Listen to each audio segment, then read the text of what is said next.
Xin chào. Hey, how are ya? Chuck Mung Namoy. We're coming up on Tet. Shout out to everybody. In this video today, we're going to talk about what it's been like to rebuild my life from scratch. I don't know if a lot of people know or don't know, but pretty much 6 months ago, I lost everything. Apartments, ex-wives, mothers. Very, very wild past 6 months. And boy, oh boy, did we not see any kind of light at the end of the tunnel there for quite a bit. So it's just been a rebuilding of life process, all these things. It's been a very interesting journey, to say the least. You know, easily the most difficult period of my time, of my life ever, just over the past 6 months to 8 months. But now we're finally starting to see the good.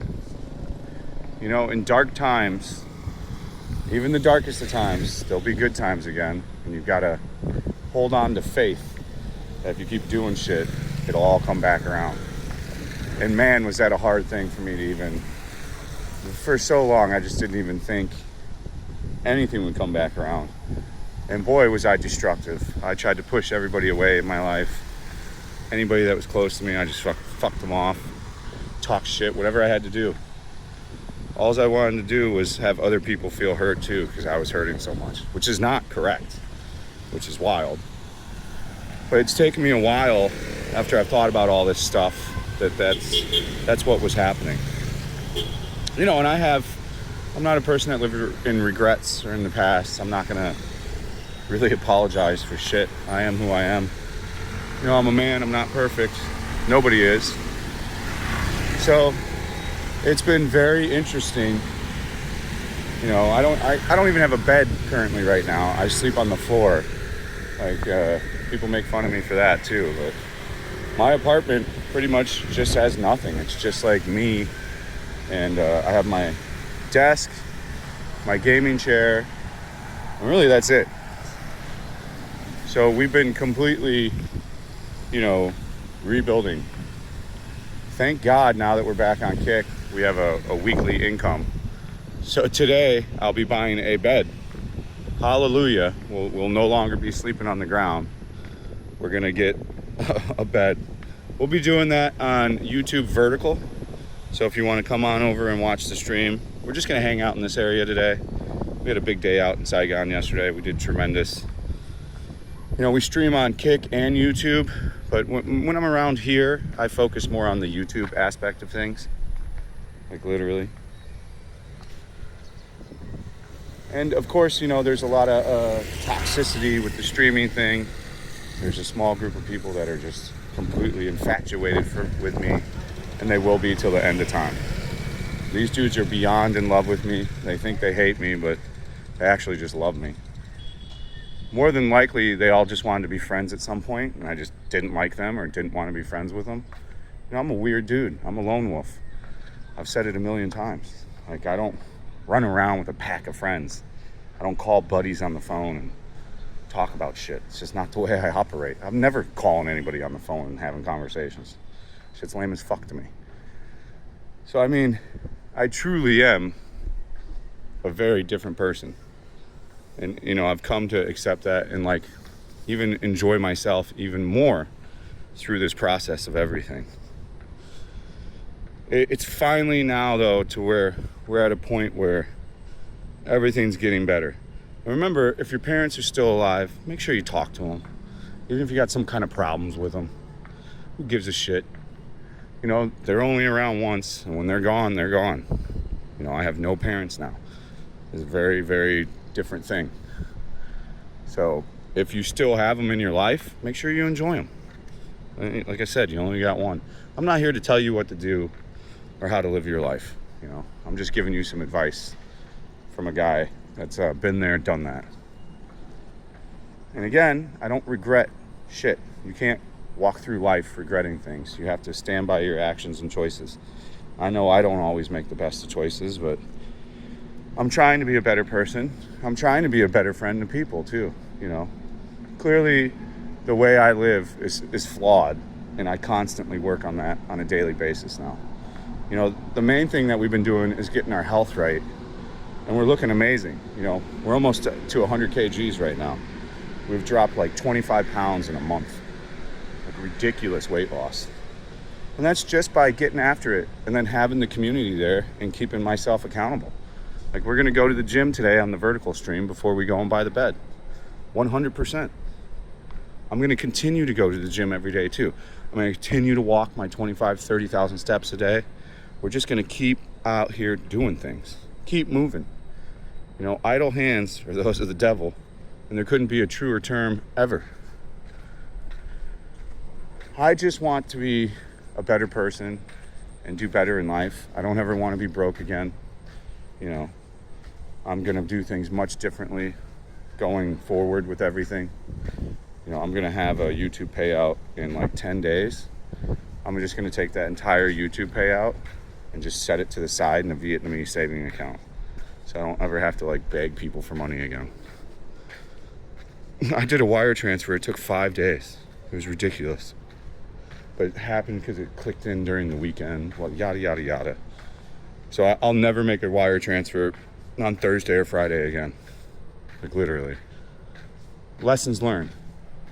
But I'm just trying to put myself in better places, and then to be a better person as well. These things are all, it all comes hand in hand when you start working out and you get after it. You have to mentally and physically build yourself up. These are the biggest things I learned. If you sit around when you're depressed and you just sit more, do nothing more, you get more into that fucking darkness. And then that dark passenger, man, comes fucking floating up. And then that seems like the good course of action. It seems like it's good to be fucking a dick, you know? And it's not good to be a dick. I don't want to be portrayed as a fucking dick. Like, people maybe think I am because I have no filter and I just speak right off the top of the head. So like, whatever comes in my head, it just comes out of the mouth. You know, there's no filtering it. And people can take that the wrong way. For the most part, in my head, I'm not running around being a dick. Like, I got a lot of compassion and empathy for things. So I think what's gonna happen, I cannot find an apartment worth shit. However, I've got like 6 agents looking. I don't want to be spending 30, 35 million for an apartment. It's just stupid. There ain't shit in Saigon worth that. The market's so fake because of the Airbnb, it's not even funny. You know, people keep saying there's this supply and demand. They're wrong. There's no supply because the Airbnb has taken up the supply because they get more money from it. So it's not even, they even created a fake supply and demand here too. The whole thing is propped up through Airbnb. If they would have sniffed out and cut out the Airbnb correctly and actually had the police come into these buildings and take them out immediately when it happened, you would not have this fake housing market that exists in Hanoi and in Saigon. It's all driven by Airbnb, the entire thing. And let me tell you, there's Airbnb ripping wild in every single fucking building you go to. Here, every building has 2 million Airbnb. I see the cleaners come in every day. You see a lady with a tote, 2 million towels and bed sheets. Oh, she's an Airbnb cleaner. This is a guarantee. So we're gonna buy the bed today. For the rest of the stuff we calculated yesterday, for the washing machine, the fridge, and the Sony TV, we're gonna be at about 45 million. So the bed's gonna be 12. We're gonna be about 50 million in on furnishing the apartment, which I don't think is that bad.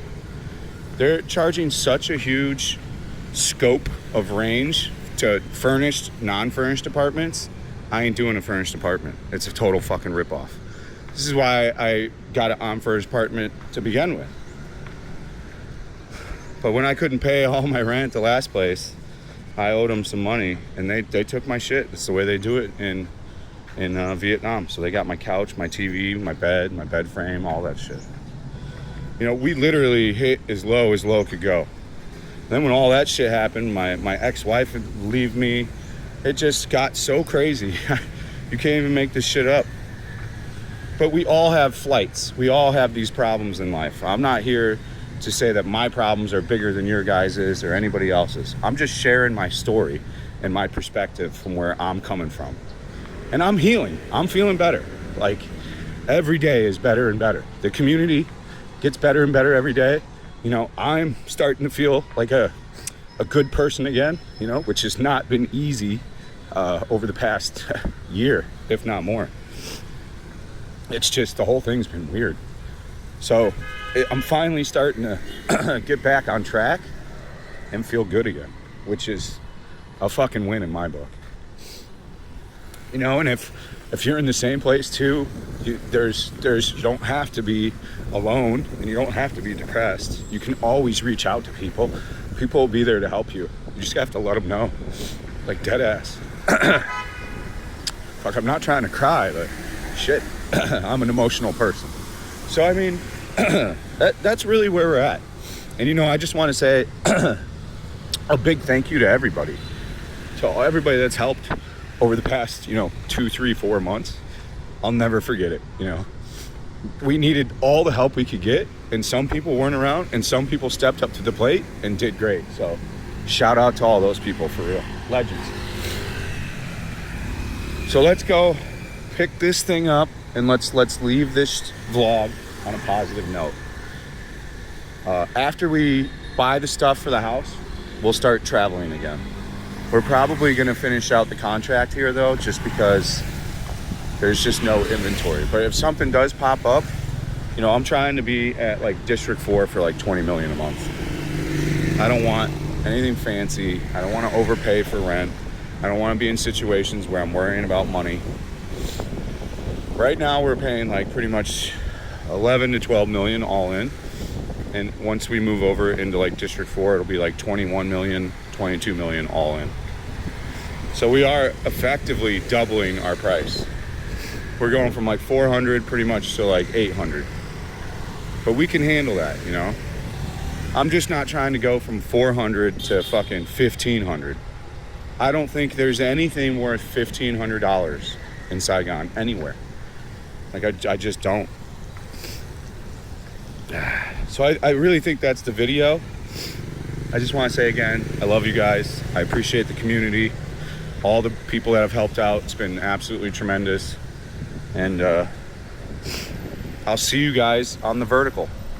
Make sure you come hang out today if you want to go bed shopping and working out. We're going to just have like a clean day here, you know. As ever, thank you to everybody. I hope everybody has a good day. If you want to support the channel in additional ways, there is a Patreon. It's as little as 16 cents a day, $5 a month. And as I said, we stream on Kick. So if you're looking for nightlife and just fun stuff, that's where we do that, over on Kick. Kick.com/Fat and Broke. As ever, you guys stay frosty. Have a good day. We'll see you on the next one. Peace out.